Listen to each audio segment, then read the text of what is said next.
We've all been there. You're ready to play, but your hardware has other plans.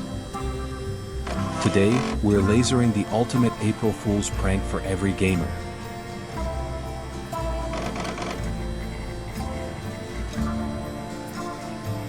This is Ratty's tech-savvy cousin.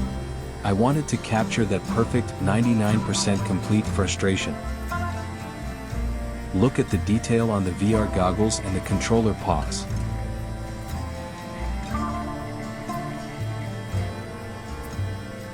The key to this coaster was the text clarity. When you're doing a joke piece, the punchline has to be sharp.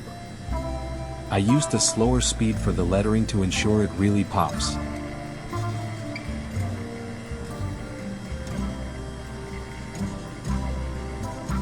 The loading bar is the star of the show here. I left that tiny sliver of incomplete space just to keep the anxiety high, exactly what a good April Fool's joke should do.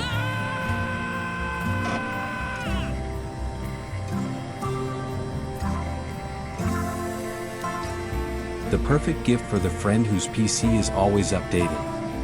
Happy April Fools!